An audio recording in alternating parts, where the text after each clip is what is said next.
Comité Foral, es un comité permanente de salud y derechos sexuales y reproductivos, incluyendo VIH y SIDA. Presenta la ponencia de cáncer de próstata impartida por el doctor David Morales Hernández, urólogo. Le cedo la palabra, doctor.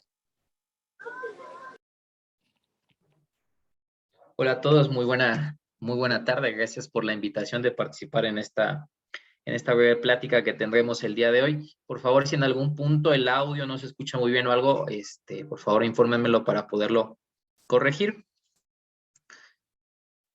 Ok, el tema que veremos hoy, o el tema con el que participaremos el día de hoy, es prevención y diagnóstico oportuno del cáncer de próstata.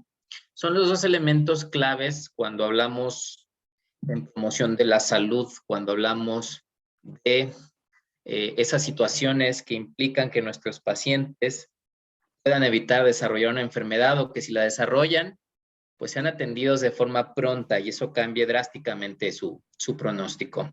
Los objetivos de esta plática básicamente son 4. El primero, reconocer la relevancia de la patología en nuestro medio, es decir, que conozcamos dónde estamos situados cuando hablamos de cáncer de próstata en México y en el mundo. Identificar los factores de riesgo y esclarecer algunos mitos, y sobre todo entendiendo por factores de riesgo de aquellas medidas o aquellas situaciones que están comprobadas con un nivel de evidencia científica suficiente que van a ayudar a la prevención o a la disminución de la agresividad del padecimiento de nuestros pacientes. Por otro lado, conocer los medicamentos asociados con reducción de incidencia de cáncer de próstata y valorar desde el punto de vista médico, desde el punto de vista social, desde el punto de vista impacto económico, la importancia de la pronta detección de los pacientes, ¿de acuerdo? ¿De qué hablamos específicamente? Cuando analizamos la evolución de la enfermedad, de cualquier enfermedad, específicamente esta plática se va a reservar en 2 puntos, la prevención y la detección temprana, y obviamente dentro de esta la promoción de factores o de situaciones de salud de las personas, la detección de factores de riesgo y la vigilancia temprana o el cribaje temprano de nuestros pacientes con respecto al cáncer de próstata.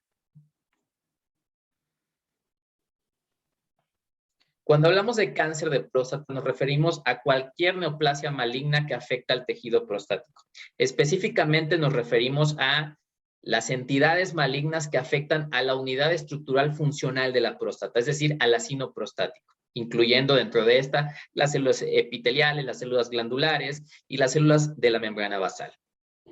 Cuando hablemos de próstata y específicamente de cáncer de próstata, es importante que identifiquemos las zonas histopatológicas ya estudiadas y publicadas por McNeil hace muchos años, en la cual tenemos la próstata con una zona periférica, una zona fibromuscular anterior, una zona transicional y una zona central. Ahora, cuando hablamos de la próstata, debemos entender que es el órgano funcional y estructural que participa en cuestiones de fertilidad, permitiendo que no se forme el coágulo seminal y la libre movilidad de los espermatozoides, que contiene o que presenta funciones químicas porque le da ciertas características al pH del líquido seminal, lo cual evita la mortandad temprana de los espermatozoides, y que también tiene funciones inmunológicas porque sabemos que existen factores inmunológicos intrínsecos y determinados en el líquido seminal en el cual participa la formación, el tejido prostático, y que van a ayudar sobre todo a lograr que el espermatozoide logre la fecundación en el óvulo, ¿de acuerdo?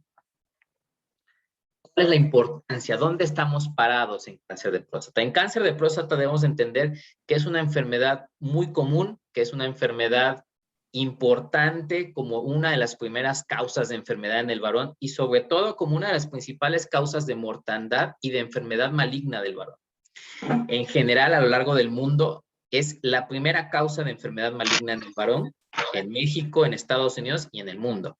Representa la segunda causa de enfermedad órgano específico asociada a la próstata en Estados Unidos.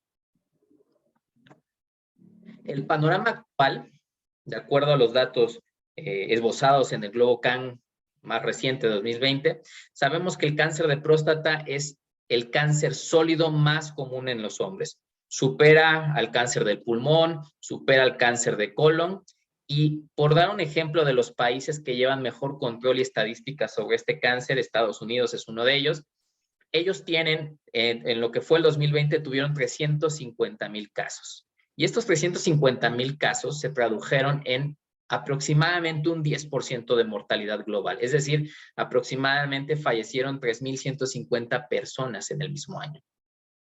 La sobrevida de este cáncer es directamente proporcional a la etapa del diagnóstico. Al igual que en todos los cánceres, entre más pronto sea la detección de nuestro paciente, entre más localizada esté la enfermedad, pues la tasa de supervivencia global y la tasa libre de síntomas, pues será mucho mejor comparado con aquel paciente que lo detectemos en etapas más avanzadas, donde ciertamente el pronóstico es más sombrío.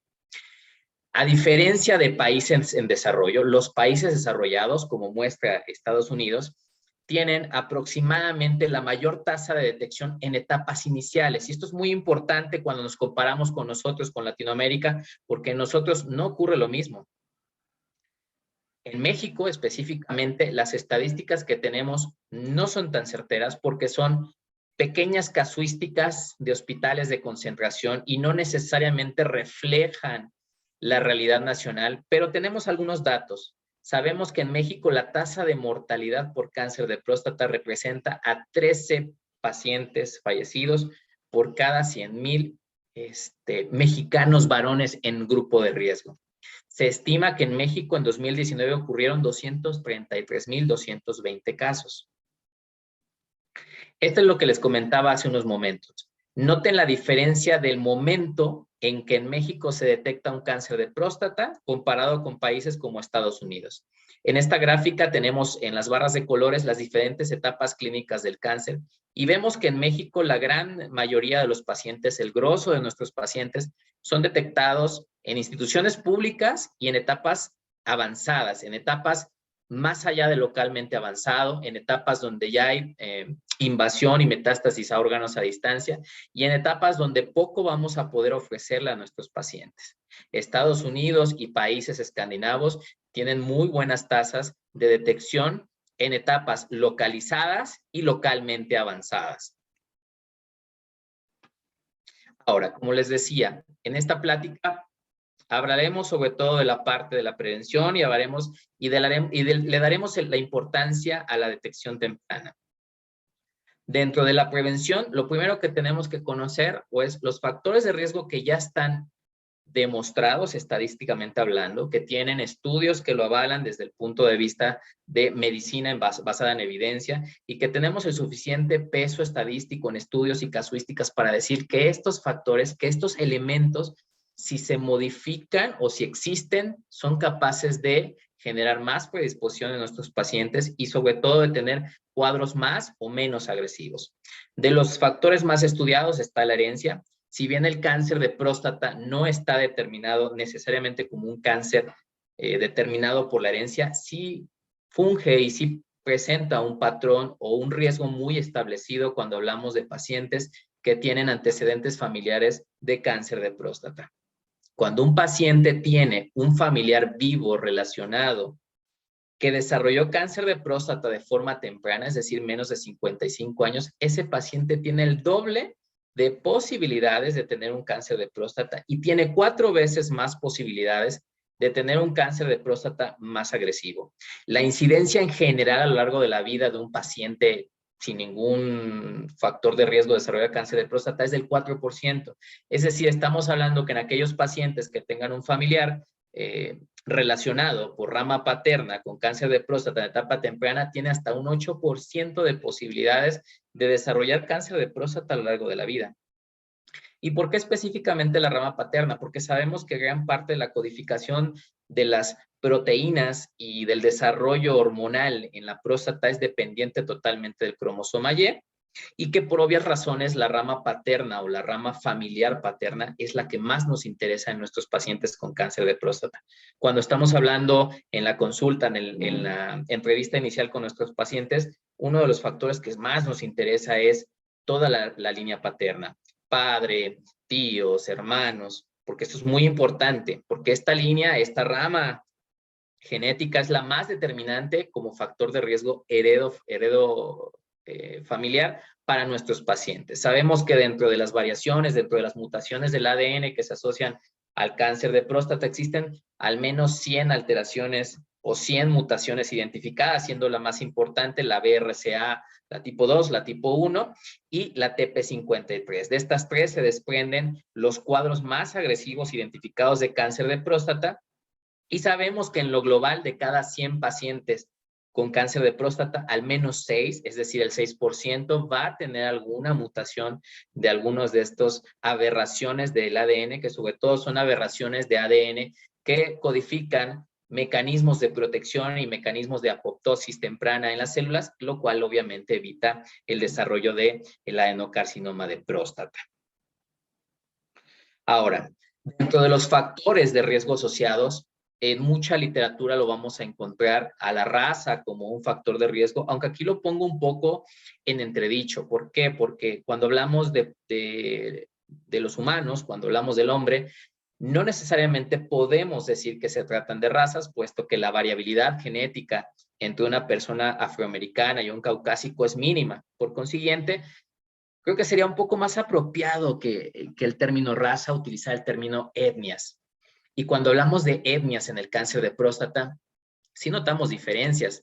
La mayor información que tenemos al respecto proviene de literatura realizada en grupos de riesgo y poblaciones de riesgo americana. Noten esta diferencia en esta gráfica. Con la línea naranja tenemos a las etnias afroamericanas y con la línea azul claro tenemos a las etnias caucásicas. Noten cómo, a pesar de la progresión en edad, los afroamericanos tienen mayor presencia, mayor incidencia de cáncer de próstata con respecto a poblaciones caucásicas. Los primeros estudios que reflejaban estas diferencias en cuanto a etnias suponían o tenían las hipótesis de que quizá no era mayor incidencia, sino accesibilidad a servicios de salud.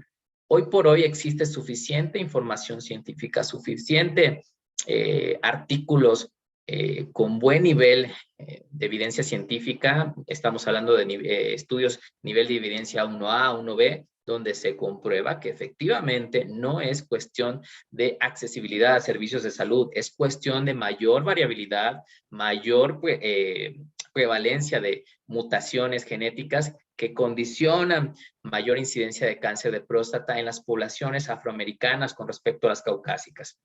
Y que dicha herencia genética o dicho factor de riesgo no se modifica por estatus socioeconómico ni por accesibilidad a servicios de salud, incluso no se asocia a tipo de dieta u otras cuestiones. ¿La edad es un factor de riesgo en el cáncer de próstata? Sí, lo es.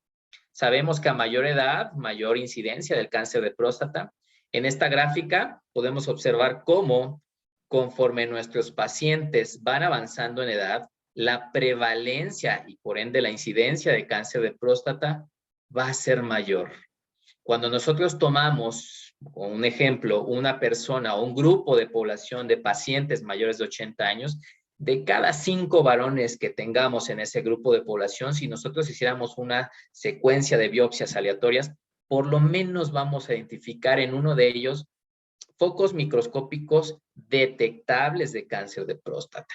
Y noten la diferencia entre un grupo de riesgo de 80 años y un grupo de riesgo de pacientes menores a 39 años. En un grupo de menores de 39 años tendríamos que hacer 10,000 biopsias para encontrar un solo paciente con cáncer de próstata detectado.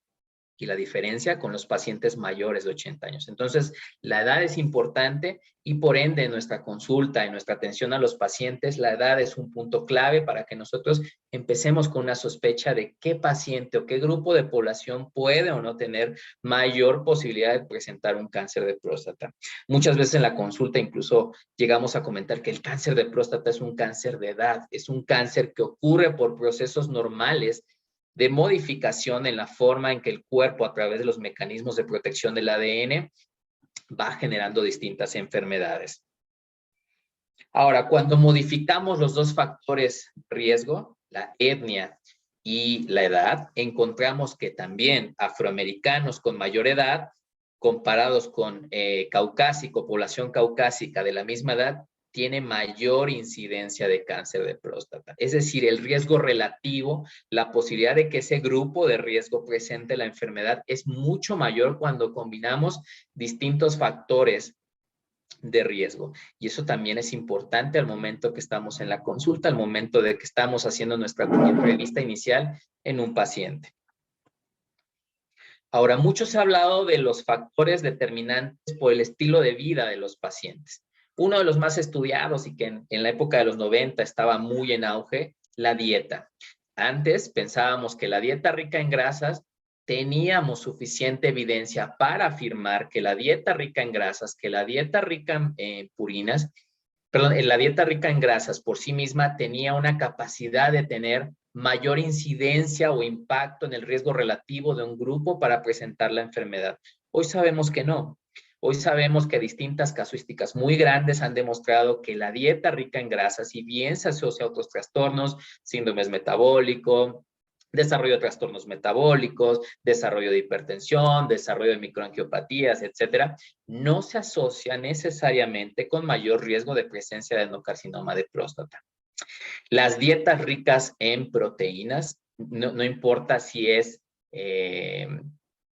dietas de proteína por ingesta excesiva, por uso de suplementos alimenticios o por uso de medicamentos o sustancias que mejoren el metabolismo de las proteínas, sabemos que los grupos de población de mayor edad o de cierta edad, que sin importar el momento en que empezaron a utilizar las proteínas en abundancia dentro de su dieta, tienen más riesgo de presentar una incidencia mayor de cáncer de próstata comparado con grupos de riesgo que no fueron sometidos a este tipo de regímenes alimenticios. Y hoy en día esto cobra mucha importancia porque hoy en día existe un uso quizá un poco excesivo, a veces sin control, a veces sin una supervisión médica, cada vez más de suplementos alimenticios ricos, sobre todo en este tipo de compuestos.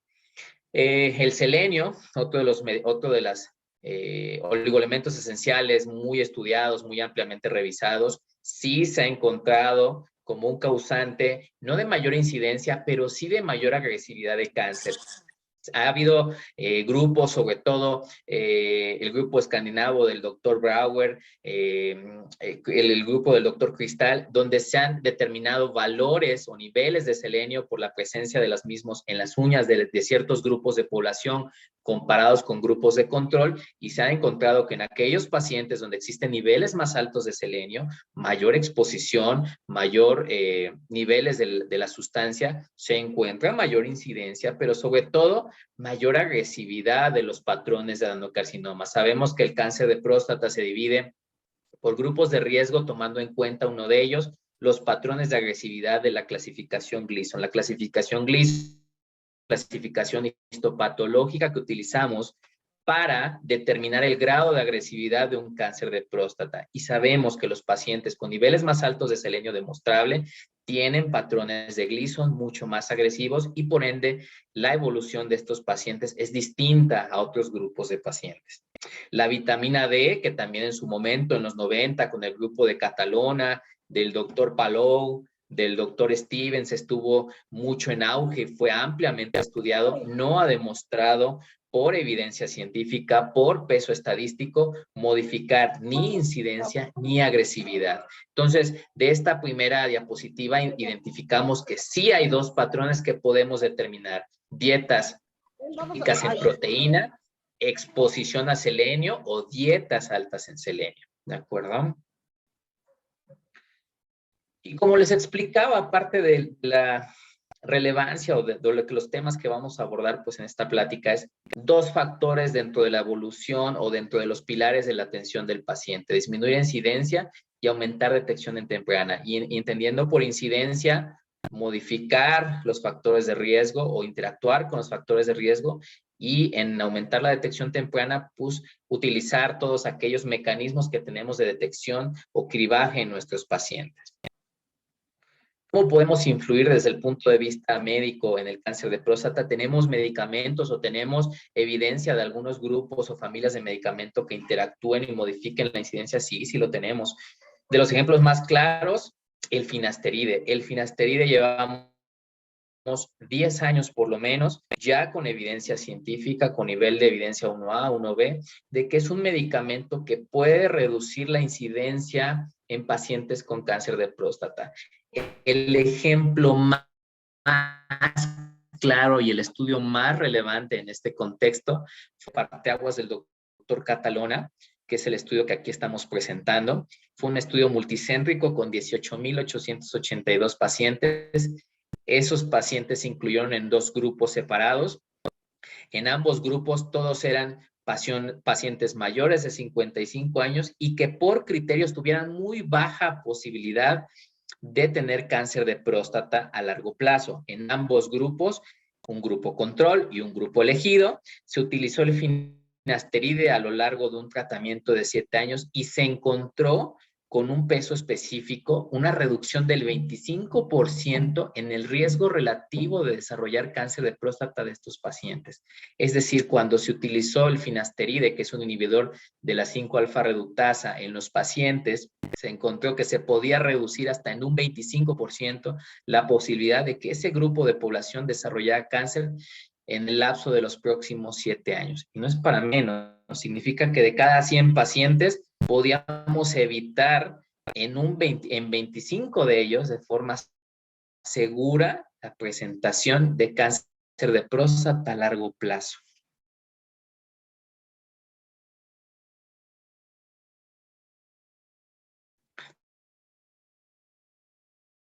Entonces, este es un elemento, este es un aditamento, un arma que tenemos en una pacientes que nos puede enfermedad, por el uso de la final diseminado en el mundo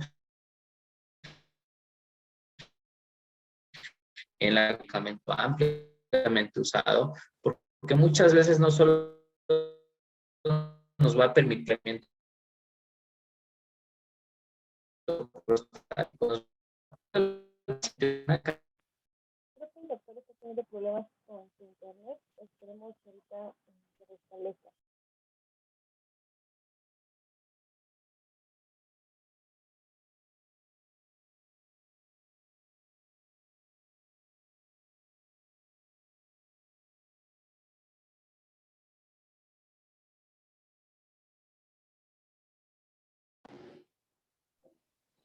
¿Todo bien? ¿Sucedió algo? ¿Se perdió la conexión?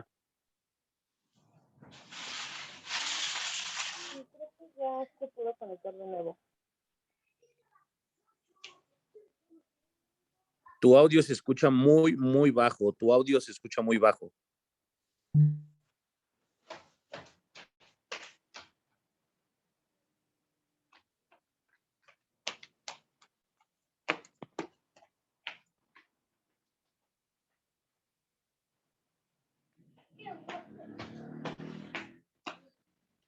A ver, dígale.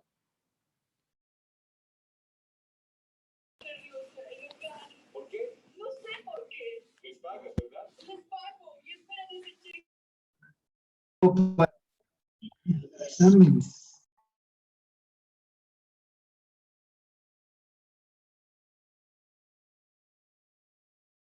Ahí nos escuchan.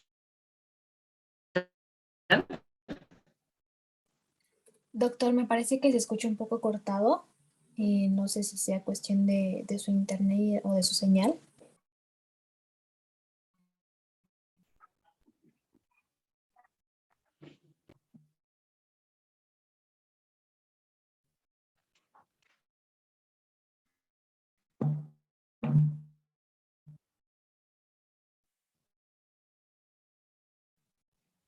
Ahí el audio es más claro.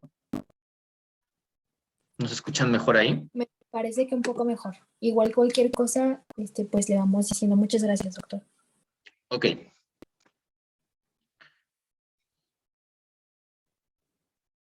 Ok, entonces ahí continuamos. Entonces, Otro de los factores de riesgo identificados, el tabaquismo. Sí, si bien el tabaquismo aumenta el riesgo relativo de presentaciones más agresivas y también está asociado con mayor riesgo de variantes o mutaciones en el ADN, no se ha demostrado que el tabaquismo sea un factor determinante en la incidencia de cáncer de próstata. Y esto es muy importante porque eso es uno de los mitos más grandes que existía de si el tabaquismo es relacionado proporcionalmente y directamente con la incidencia del cáncer de próstata. Y la realidad es que no lo hemos podido demostrar.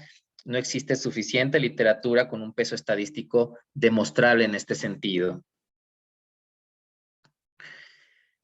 De los factores de riesgo ampliamente estudiados que han sido descartados a lo largo de los últimos 10 años, la testosterona, uno de ellos. Hoy sabemos que el uso de reemplazo hormonal o los mayores niveles de testosterona en las poblaciones de riesgo no aumentan ni incidencia ni presentación de cánceres más agresivos.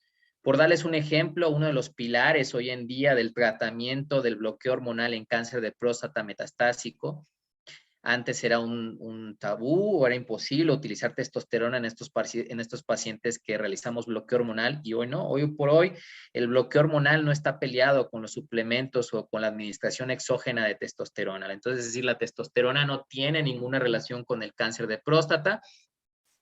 El selenio, el problema del selenio, lo que les comentaba, sí se ha demostrado mayor agresividad, no así mayores cambios en la incidencia, y la vitamina E ha sido totalmente descartada.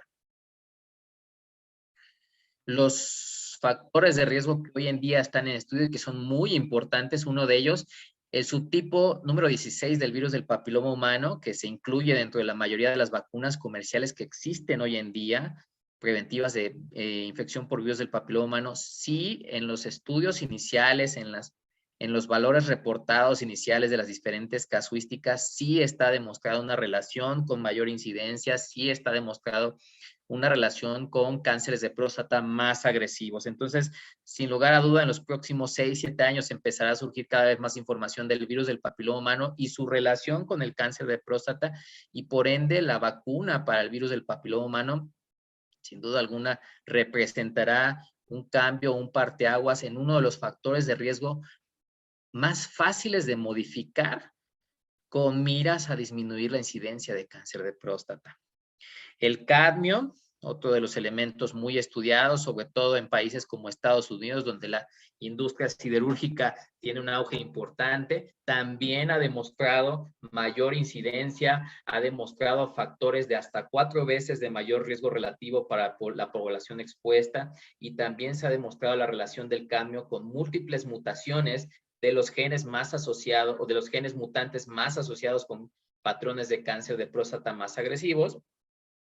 Y otro de las cuestiones que también ha estado muy en divulgación, que ese ya está incluso determinado, los pacientes que tienen mayor número de eyaculaciones por mes, los pacientes que tienen mayor número de relaciones sexuales a lo largo de su vida, también está demostrado que presentan hasta una reducción de un 20% en la incidencia, aunque todavía hay casuísticas en proceso. ¿Por qué? Porque no solo se busca determinar si mayor número de eyaculaciones se asocian a menor número de pacientes con cáncer, sino también si modifica la agresividad de esos patrones con cáncer, porque se quiere determinar si las eyaculaciones son un factor antiinflamatorio a nivel del tejido prostático. ¿Ahí nos están escuchando bien? Sí, se escucha perfecto. Perfecto.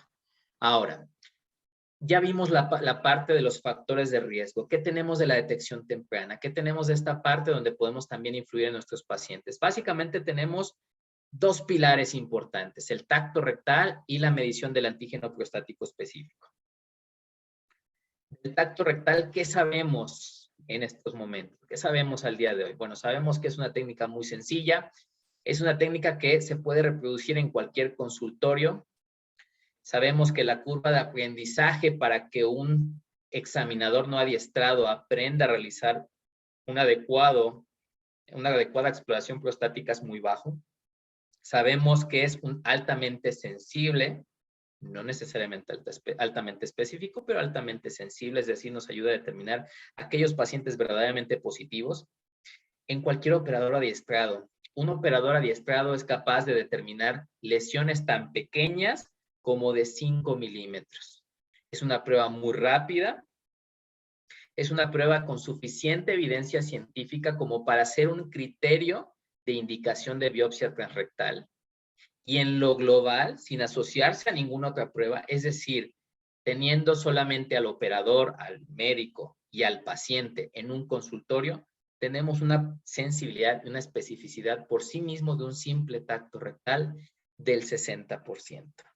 Es decir, tenemos la posibilidad de determinar a los verdaderamente infectados, a los verdaderamente afectados y a los verdaderamente no afectados con una certeza muy alta para hacer una prueba tan barata y fácilmente reproducible.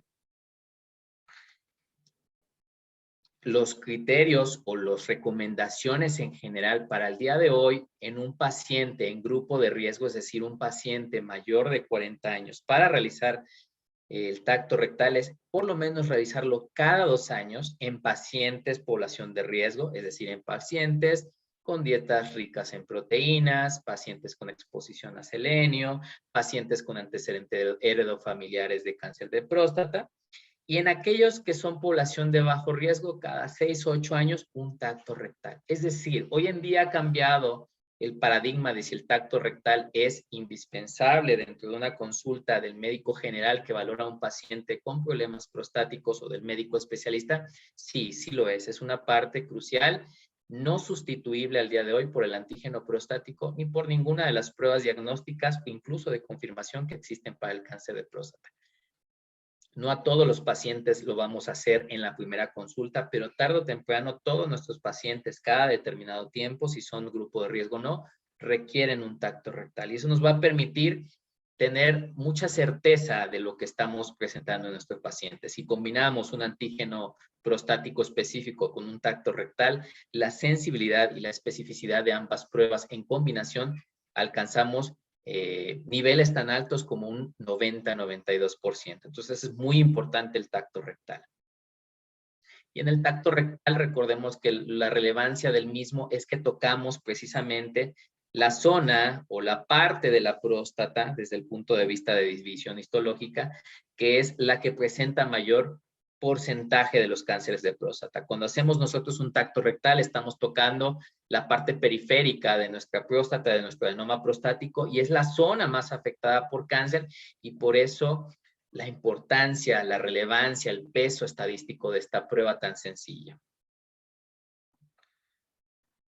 Dentro de la detección temprana, el segundo pilar, no menos importante que el previo, el antígeno prostático específico. El antígeno prostático específico, también llamada calicreina del grupo 3, es una pequeña molécula producida dentro del tejido prostático cuya función es básicamente licuar el coágulo seminal, permitir la libre movilidad de los espermatozoides dentro del líquido seminal, y es órgano específica, no así cáncer específica, es decir, solo la produce el tejido prostático, pero no necesariamente la produce determinado por el cáncer, es decir, tejido prostático sano, con disrupción, con inflamación y con infección, puede liberar antígeno prostático al torrente sanguíneo, y no todo antígeno prostático elevado es cáncer de próstata. Siempre les comento a nuestros pacientes en la consulta, el antígeno prostático no es sinónimo de cáncer. Si fuese así, lo llamaríamos marcador tumoral de cáncer de próstata. El antígeno prostático es un marcador no específico de cáncer, pero sí específico de inflamación. El antígeno prostático es un foco rojo que se prende cada vez que valoramos la consulta de un paciente con problema prostático, porque nos puede determinar qué paciente requiere más de nuestro apego, qué paciente requiere más de nuestra vigilancia, y por consiguiente qué paciente tiene más posibilidad de presentar a largo plazo un cáncer de próstata. Es una prueba también barata, es una prueba rápida, es una prueba inocua y que, a diferencia del tacto rectal, no tiene que vencer tabús ni cuestiones socioculturales. Pero cuando logramos combinar antígeno prostático y tacto rectal, tenemos un arma muy buena, muy infalible para detectar el cáncer de próstata, y eso es sumamente importante. Y lo es más importante en países como el nuestro, donde estamos en vía de desarrollo y donde muchas veces al paciente con cáncer de próstata va a ser difícil que pidamos algún estudio mucho más costoso, mucho más sofisticado para un diagnóstico inicial. Hoy por hoy, en la población mexicana, en nuestro medio, podemos utilizar el tacto rectal y el antígeno prostático como un arma muy importante en la detección. ¿De dónde se desprende toda esta información? Bueno, en el caso del riesgo relativo de padecer cáncer de próstata, aquí tenemos el estudio de Thompson, que el estudio de Thompson fue a hacer un parteaguas porque fue el primero que determinó el riesgo relativo de incidencia y el riesgo relativo de agresividad. Es decir, la posibilidad que tenía un grupo determinado con cierto valor de antígeno prostático de tener cáncer y de tener cáncer con mayor agresividad. Y vean cómo, conforme el antígeno se empieza a elevar por encima del umbral de 0, entre más se eleva, más posibilidad de incidencia o más riesgo relativo tenemos de cáncer de próstata. Un paciente que está por encima de los 4 nanogramos sobre mililitro, el cual se considera el punto de corte como normal sin importar la edad, presenta por encima del 26%, 30% y hasta valores tan altos como 80% de posibilidad de presentar cáncer conforme se van alejando del valor basal de 4. Y no solo eso, entre más un paciente tiene antígeno prostático elevado, no solo tiene más riesgo de padecer cáncer de próstata, también tiene más riesgo relativo de presentar patrones de agresividad mucho más severos. Y por consiguiente, al día de hoy, los 4 nanogramos sobre mililitros, sin importar el rango de edad, es nuestro punto de corte para determinar un antígeno normal de un antígeno no normal. Y por ende, los 4 nanogramos sobre mililitros es el punto que utilizamos para empezar a tener a un paciente como candidato para una biopsia o para solo vigilancia. Eso es muy importante y es uno de los criterios más ampliamente establecidos y divulgados para el criterio de selección a pacientes de biopsia transrectal. ¿Qué sabemos de los distintos valores predictivos del cáncer de próstata? Tenemos múltiples casuísticas. Los grupos más fuertes, más heterogéneos, los llevó a cabo en el 94 tanto Rommel como Catalona en estos estudios, ambos con pacientes referidos, es decir, eligieron pacientes con antígenos mayores a 4 nanogramos y pacientes que fueran referidos ya por un cuadro de sospecha de posibilidad de presentar cáncer de próstata. Vean lo nutrido de las casuísticas tanto de Rommel como de Catalona y en ambos estudios realizados en población heterogénea entre afroamericana, latina y caucásica en Estados Unidos, vean el valor predictivo positivo que presentaba la prueba del antígeno prostático. Son valores predictivos positivos muy similares a los valores de corte que se observaba en el estudio previo también de Thompson. Y esto nos dice que la prueba de antígeno prostático por sí misma es un buen elemento para determinar quién lo puede padecer y para determinar de ese grupo que lo padece el riesgo de tener episodios o de tener cuadros de enfermedad mucho más agresivos. Cuando segregamos por grupos, cuando elegimos grupos, por ejemplo, en el caso del estudio de Brouwer, que Brouwer fue uno de los mayores exponentes de las distintas variedades y variantes del antígeno prostático, cuando Brouwer estudió a pacientes, a grupos de población con antígenos mayores de 4 y mayores de 10 ya confirmados con cáncer, encontró que podía determinar de forma analítica los criterios de sensibilidad y especificidad por sí solo del antígeno. Veamos cómo cuando tenemos un paciente con antígeno prostático elevado es más viable para nosotros determinar que si su biopsia es negativa, tenemos muy alta certeza de que ese paciente no tiene cáncer. Y que cuando tenemos un paciente con antígeno prostático más elevado y le hacemos la biopsia, tenemos mayor posibilidad también de determinar que si ese paciente es negativo, no tengo que insistir tanto en biopsias porque ese paciente, cuando tengo biopsia negativa con los valores de antígeno, sé que un antígeno tan alto con una biopsia negativa es que ese paciente no me está presentando cáncer y por el contrario me está presentando algún factor inflamatorio crónico que está generando esos antígenos prostáticos más elevados. Es decir, el antígeno prostático vuelve a demostrar en el estudio de Brouwer que entre más elevado es, tiene mayor valor en el peso en la toma de decisiones de un paciente. ¿De acuerdo? Pero también sabemos que el antígeno prostático no es ninguna panacea. Tiene limitaciones y tiene situaciones que nos ponen en entredicho si es la prueba ideal o no. Esto es a título personal. Creo que el antígeno prostático es una herramienta fundamental, pero que no puede ir aislada, que tiene que ir en un contexto, en un traje hecho a la medida de nuestro paciente. Cuando analizamos un paciente, no analizamos un número, analizamos un ser humano y ese ser humano tiene condiciones de factores de riesgo, tiene condiciones de edad, tiene condiciones de las alteraciones que podemos encontrar a la exploración física como el tacto rectal, que debemos de integrar para poder determinar si realmente ese paciente tiene una posibilidad o no de tener cáncer de próstata. A nivel de la literatura y de la evidencia científica, sabemos que no es el método ideal por dos situaciones.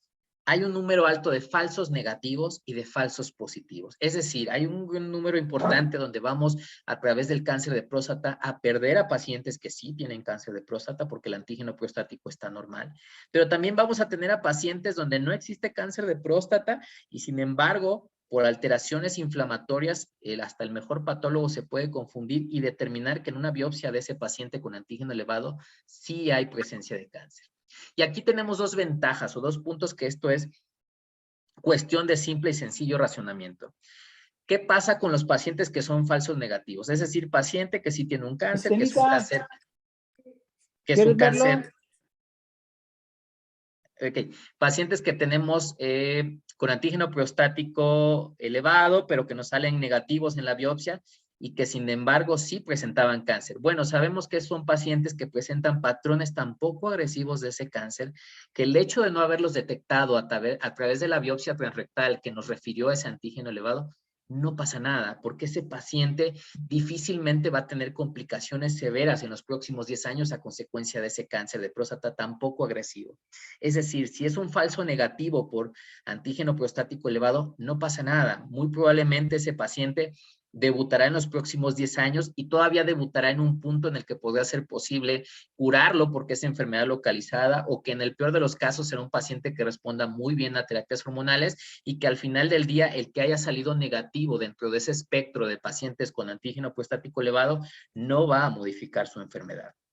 Y en el caso de los falsos positivos, son los pacientes que presentan antígeno prostático elevado, los mandamos a biopsia transrectal, la biopsia transrectal nos reporta que sí hay un cáncer y sorpresa, resulta que no, que más que un cáncer son variaciones de displasia previa como el famoso PIN o la neoplasia intraepitelial o el ASAP, que son la proliferación de pequeñas células atípicas, pero que no necesariamente es un cáncer y que tampoco necesariamente a largo plazo van a desarrollar cáncer. Bueno, esos pacientes falsos positivos, quizás es el mayor problema del antígeno prostático, es decir, a través del antígeno prostático elevado vamos a sobrediagnosticar a algunos pacientes que no presentan cáncer y los vamos a someter a cirugías quizás innecesarias, los vamos a someter quizás a estudios de extensión innecesarios y con ello lo que implica los gastos a nivel de las instituciones de salud y que quizá los vamos a someter a tratamientos hormonales innecesarios. Es cierto, ese es uno de los mayores problemas del antígeno prostático, que a veces nos tacha de afectados a pacientes que no lo están. Y ese es uno de los mayores problemas. Quizás sería el mayor pero que tendríamos que ponerle al antígeno prostático, pero aún así cuando analizamos la cantidad de falsos positivos y el beneficio que le podemos dar a nuestros pacientes, el antígeno prostático sigue venciendo ese riesgo de falsos positivos y sigue siendo un arma útil y un arma necesaria. Observen esta situación. ¿Quién se beneficia realmente del antígeno prostático? En el estudio de Thompson y del grupo escandinavo del 2004, se demostró que los pacientes que se detectaban con cáncer a través del seguimiento con antígeno prostático y que esos pacientes acababan en biopsia, realmente el grupo que más se beneficiaba eran los de cáncer con agresividad intermedia, porque en esos son los pacientes que van a terminar en una cirugía curativa y que se van a salvar. Los pacientes que tenían patrones muy agresivos realmente no se modificaban si se detectaban o no por antígeno prostático y de ahí se mandaban a biopsia, porque para cuando se detectaran, esos casos iban a estar tan avanzados que la evolución natural de esa enfermedad no se iba a modificar. Y en los pacientes que tienen patrones de cánceres muy poco agresivos, que vendrían siendo nuestros falsos negativos, tampoco se beneficiaban con el uso indiscriminado del antígeno porque ellos con o sin diagnóstico la evolución natural de su enfermedad prácticamente iba a ser buena con y a pesar del tratamiento médico que recibieran. Es decir, El antígeno prostático, si me lo preguntan, es una prueba diseñada para detectar o que va a beneficiar a los pacientes de grupos intermedios de agresividad, porque ellos, con una detección temprana de antígeno prostático, sí se va a modificar la evolución natural de su enfermedad y son pacientes que se van a salvar a través de la prueba indiscriminada del antígeno prostático. Los pacientes con patrones muy agresivos o poco agresivos, realmente el antígeno prostático, por decirlo burdamente, está de más. Son pacientes que no va a cambiar la evolución de su enfermedad, gracias o no a la temprana uso del antígeno y la temprana diagnóstico del cáncer a través del mismo. A lo largo de los años se han estudiado distintas variantes del antígeno prostático. Una de las más estudiadas, la velocidad del antígeno prostático, que el primero en postularlo fue Carter y colaboradores. Carter decía que en su casuística habían encontrado que en aquellos grupos de riesgo donde presentaban elevaciones del antígeno de por lo menos 0.75 nanogramos sobre mililitros o más por año, tenían más problemas de presentar, a largo plazo, una mayor incidencia de cáncer de próstata. ¿Cuál fue el problema? Cuando los estudios de Carter y compañía fueron revisados y puestos en práctica en otras casuísticas, en otros grupos de población en distintos países, no pudo ser replicado. Se encontró que había mayor riesgo de falsos positivos, es decir, de pacientes que falsamente fueran diagnosticados como portadores de cáncer, y en general no pudo demostrarse con evidencia científica que los intervalos de confianza en donde encontraríamos a los grupos de riesgo de este tipo de pacientes con elevaciones muy aumentadas del antígeno, no los encontraríamos de ninguna forma estadística. No tendríamos la forma de determinar un punto de corte a partir del cual de tantos nanogramos hacia adelante es mayor riesgo o menor. En general, la mayor parte de la normativa internacional y de las guías de práctica o de buena práctica internacional manejan un basal de más del 36% como un paciente que es más sospechoso de que pueda presentar el cáncer, pero realmente no hay un criterio fijo ni establecido. Un paciente con una prostatitis aguda, por ejemplo, puede presentar elevaciones de hasta un 200, 300% con mediciones o tiempos de diferencia entre mediciones de un par de semanas, y eso no significa que nuestro paciente tenga cáncer de próstata. Por eso les decía y les explicaba al principio que cáncer de próstata no es sinónimo de antígeno prostático elevado. El antígeno prostático elevado solo nos puede determinar inflamación, y determinando ciertos factores, ciertos grupos de riesgo, podemos decir qué paciente es más probable que tenga cáncer, pero no es una regla estricta. La densidad del antígeno prostático también fue una de las variantes o una de las isovariantes del antígeno prostático que fue muy estudiada, sobre todo en la época de los 90, y el grupo escandinavo, el grupo de Brouwer, querían determinar si existía una relación entre que pacientes con mayor cantidad de tejido prostático, por ende o por razones obvias, producían más cantidad de antígeno prostático, y querían determinar si a menor densidad de antígeno prostático era más probable que un paciente tuviera cáncer de próstata. La realidad es que no se pudo comprobar, no se encontró la manera de demostrar que si un paciente tenía menos tejido y más antígeno, era más probable que tuviera de cáncer comparado con uno que tuviera más tejido y la misma cantidad de antígeno. Entonces, eso fue descartado. El antígeno prostático ajustado por la edad, lo que les comentaba en la gráfica inicial de los estudios de Catalona y de Brouwer, no hay un punto de criterio donde digamos que la edad es determinante de cierta cantidad de antígeno prostático, porque, insisto, hay muchos factores que van a determinar que un paciente tenga más antígeno. Desde un tacto rectal, la manipulación con una sonda urinaria, la presencia de un absceso prostático, la presencia de una infección urinaria en días recientes. Son muchos los factores que determinan los niveles de antígeno prostático, y por ende no podríamos hablar de un antígeno prostático normal para cada edad. Lo que sí podemos determinar, y es del estudio que les comentaba anteriormente, es que el punto de corte para hablar de normalidad en un paciente en cuanto a antígeno es 4, porque por encima de 4, cada punto que va aumentando el antígeno, el riesgo relativo de padecer cáncer de próstata, de la incidencia de cáncer de próstata, es mayor. A los 4 nanogramos tenemos una posibilidad del 26%, y si vamos aumentando, cuando llegamos a más de 20, la posibilidad es más de un 80%. Entonces, el punto de corte es 4. Lo que no podemos decir es cuánto por edad. Otra de las variables o de las isovariantes del antígeno prostático es la famosa medición del antígeno prostático libre. En este caso, el antígeno prostático libre sí tiene evidencia científica, sí tiene peso que nos determina que cuando un paciente presenta menor cantidad de antígeno prostático libre comparado con el total, tiene más posibilidades de presentar cáncer de próstata.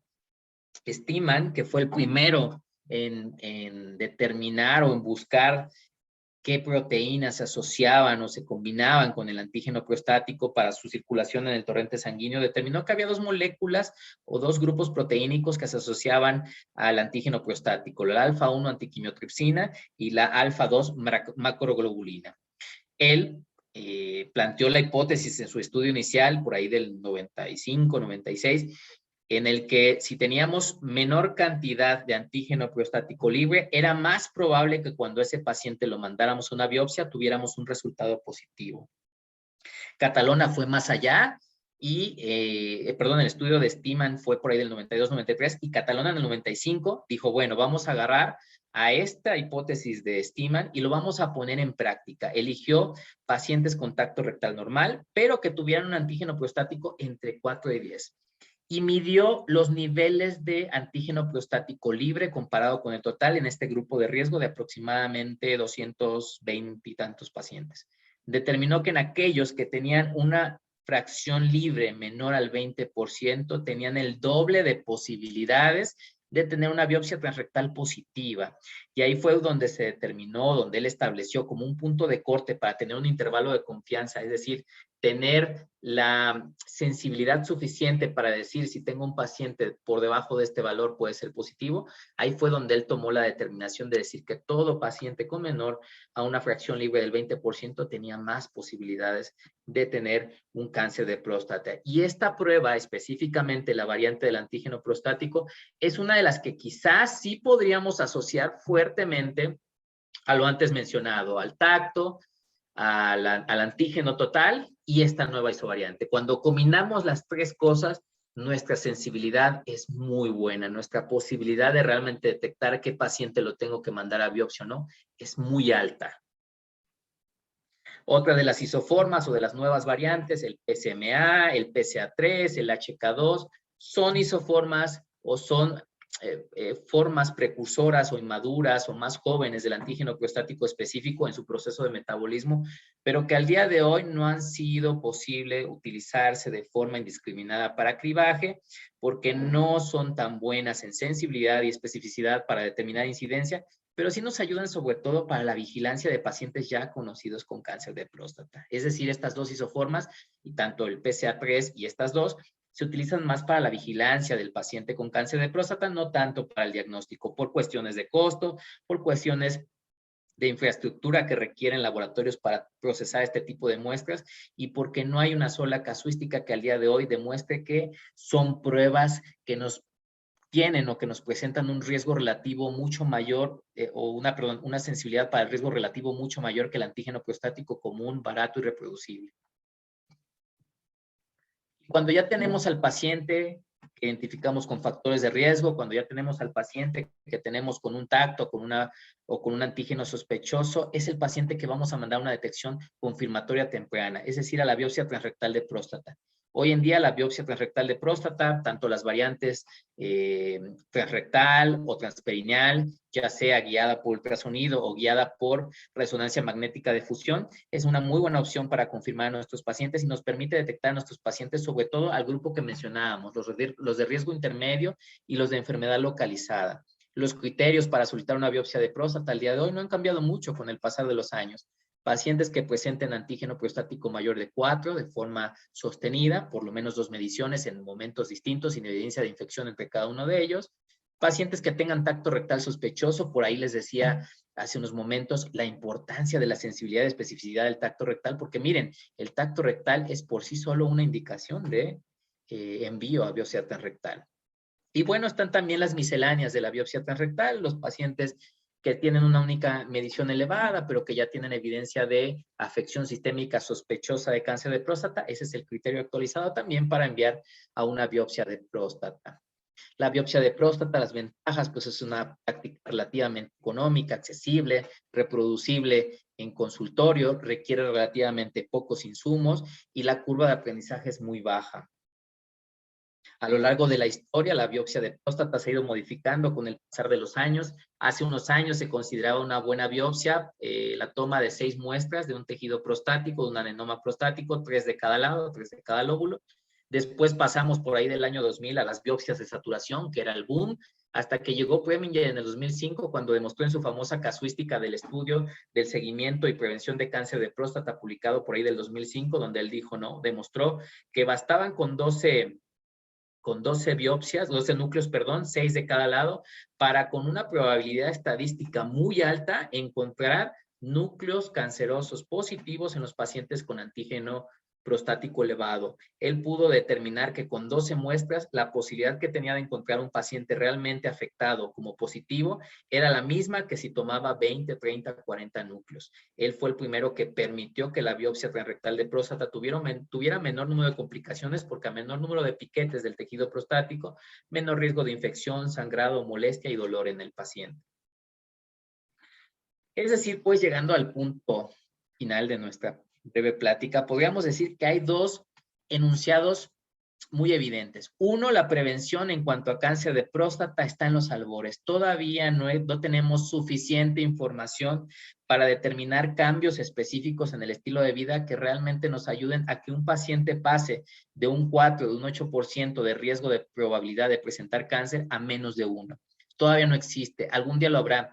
Por ahí decía el doctor Stevenson Gerald, el que lleva toda la parte de la revisión del capítulo de oncología de la Sociedad Europea de Urología, le preguntaban el año pasado en el Congreso si para él era un poco triste no tener al día de hoy más información o factores de riesgo determinados sobre el cáncer de próstata, y él decía no, porque hemos aprendido que al menos todas estas vías no nos van a llevar a un resultado promisorio, pero tarde o temprano las habrá.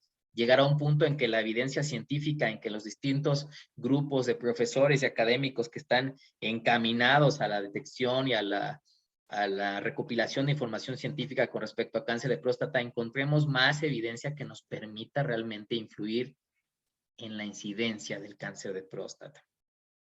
La segundo enunciado, la detección temprana, es clave en la mortalidad para esta enfermedad y es clave para la evolución de nuestros pacientes, sí. Y lo voy a resumir en una gráfica del Globocan del 2020. Vean esto.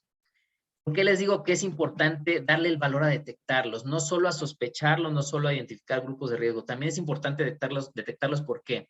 Porque está demostrado que los países que más detectan, por darles un ejemplo, Suecia y España, son los países que también tienen menor mortalidad cuando comparamos a países que detectan menos casos con respecto a sus mortalidades. Es decir, que si en países como el nuestro detectamos más, también tendremos más posibilidad de tener menos muertes por cáncer de próstata. Y al final del día, de lo que se trata esta plática y todos los esfuerzos que se hagan a nivel mundial por detección de cáncer de próstata, pues se basa en esto, en que todos tenemos a nuestros padres, nuestros abuelos, nuestros hermanos, y todos queremos tenerlos sanos.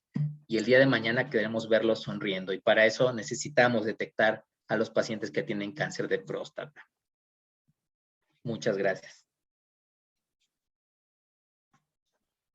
Muchísimas gracias, doctor. No sé si me escucho bien. Sí, escuchamos bien. Ok. Muchísimas gracias. Tenemos algunas preguntas por los participantes en el chat. Sí. Yuridia Arce nos pregunta, entonces, ¿el hombre también puede vacunarse contra el VPH? Sí, por supuesto, el hombre y el hombre que obviamente no ha iniciado su vida sexual, con esta información que tenemos ya al día de hoy sobre el cáncer de próstata y su asociación con virus del papiloma humano, por supuesto, es un paciente perfectamente candidato. De hecho, una de las propuestas en países actualmente de primera línea de atención de cáncer de próstata, como son los países escandinavos, es promover la vacunación para el virus del papiloma humano, no solo por las asociaciones con cáncer de pene, cáncer de uretra, en el caso del varón, sino también por la asociación con cáncer de próstata. Sin duda alguna, yo les decía, de todos los factores que se han encontrado, quizá este es el que al día de hoy podemos modificar con una simple vacuna. Entonces sí es muy importante. Y si el paciente varón es totalmente candidato. También Arturo Morales nos comenta, ¿qué factores inciden para que el antígeno prostático esté por arriba de los valores normales? ¿Podría mencionar Sí. algunos de los factores? Claro, de los más comunes o de los más cotidianos, la infección de vías urinarias, el simple tacto rectal. Cuando nosotros hacemos un tacto rectal, o transrectal, perdón, no debemos de hacer una medición del antígeno prostático específico en las próximas 4 semanas porque esa simple manipulación genera ruptura de acinos prostáticos y liberación de antígeno prostático.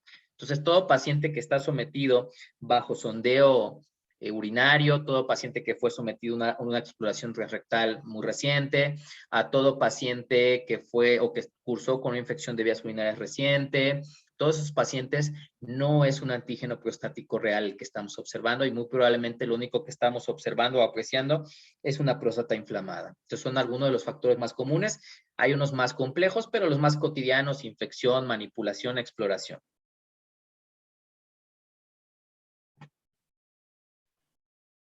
Creo que por parte del chat ya no hay más. Si alguien tiene alguna otra duda, puede activar su micrófono o ponerlo en el chat.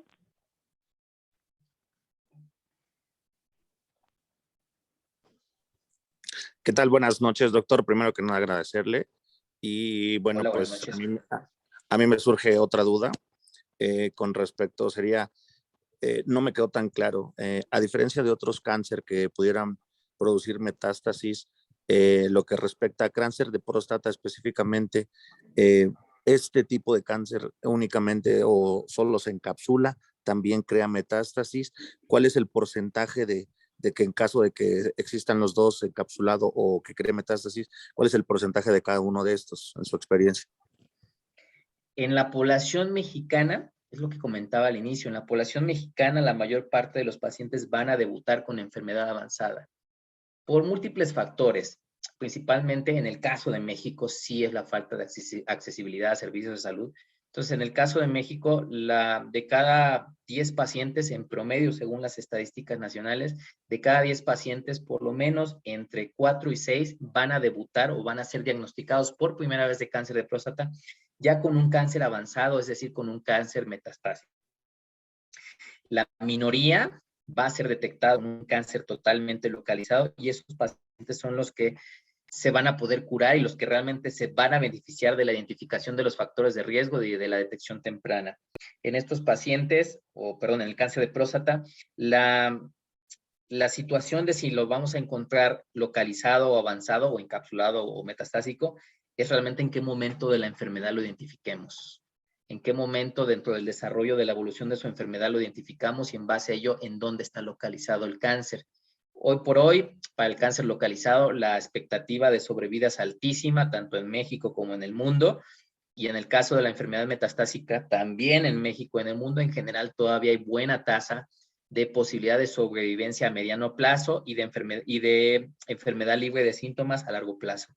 Todavía nos falta por mejorar, obviamente no es la intención de esta plática, pero todavía en cuanto al tratamiento, sobre todo en los pacientes con cáncer de próstata metastásico, va a ir mejorando, va a ir revolucionando en los próximos años. Hay muchos fármacos y moléculas inmunoestimuladoras muy promisoras que van a estar generando sin duda alguna cambios en la expectativa de vida de nuestros pacientes. Yo creo que el cáncer de próstata es de los cánceres más estudiados y sin lugar a dudas va a mejorar mucho en los próximos 10 años la sobrevida de los pacientes metastásicos, de los pacientes que tienen la enfermedad encapsulada o localizada.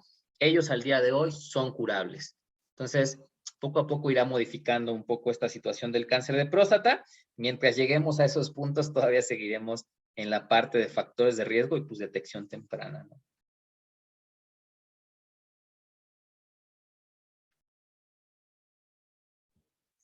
Muchísimas gracias. A ustedes por la invitación, sobre todo. En este caso, creo que si ya no hay alguna otra duda por el chat o por micrófono abierto, les he dado la palabra a mi compañera Daniela.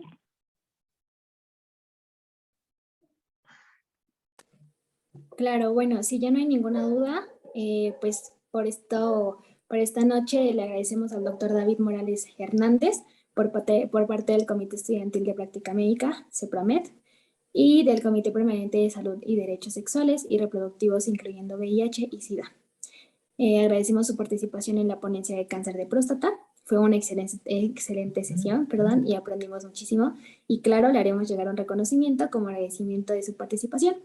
También muchas gracias a los participantes que nos acompañaron el día de hoy. Les recordamos que les haremos llegar el link del cuestionario post-intervención y lo podrán contestar hasta el día de mañana a las 12 del mediodía. También recuerden